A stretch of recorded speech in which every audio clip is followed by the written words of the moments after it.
ഇന്ന് ജനുവരി 27 ബാങ്ക് നിഫ്റ്റിയിൽ നമ്മൾ മോർണിംഗിന് എടുത്ത ഒരു ട്രേഡ് ഏകദേശം 2000 രൂപ ലോസിലാണ് അവസാനിച്ചത്.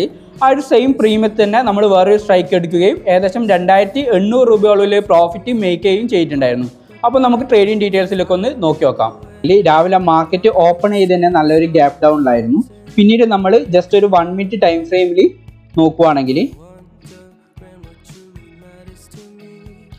മോർണിംഗ് തന്നെ നമ്മൾ മാർക്ക് ചെയ്ത ഈ ഒരു സോണിന്റെ ഒരു ബ്രേക്ക് ഔട്ട് എന്നുള്ള ട്രേഡായിരുന്നു നമ്മൾ എടുത്തിരുന്നത്. ആക്ച്വലി നമ്മളെ സ്റ്റോപ്പ് ലോസ് ഹിറ്റ് ചെയ്തതിന് ശേഷമാണ് ഒരു സിംഗിൾ ക്യാൻഡിൽ പമ്പിൽ നമുക്ക് ടാർഗറ്റ് കിട്ടി. പക്ഷേ ഈ ഒരു ട്രേഡിൽ നമുക്ക് വന്നിരിക്കുന്ന ഏകദേശം 2000 രൂപയുടെ ലോസ് ആയിരുന്നു. പിന്നീട് ആ ഒരു സെയിം പ്രീമിയത്തിൽ ഈയുടെ നല്ലൊരു ബയേഴ്സ് ഫോഴ്സ് കാണാൻ പറ്റും. അതിന് ഒരു കൺഫർമേഷനിലെ രീതിയിൽ ഇവിടെ ഒരു ഇൻഡ്യൂസ്മെന്റ് നമുക്ക് കാണാൻ പറ്റും. ആ റീസൺ കൊണ്ട് തന്നെ ഈ ഒരു ക്യാൻഡിൽ നമ്മളൊരു സോണായിട്ട് മാർക്ക് ചെയ്യും. ഇവിടെ നിന്നുള്ള ഒരു കോൾ ഓപ്ഷന്റെ ബൈ ആയിരുന്നു ട്രേഡ് ആയിട്ട് എടുത്തിരുന്നത്.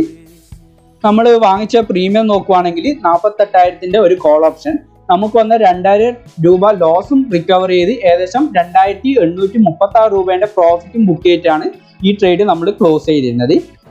ഇതേപോലുള്ള വീഡിയോസിനായി പേജ് ഫോളോ ചെയ്യുക, സപ്പോർട്ട് ചെയ്യുക.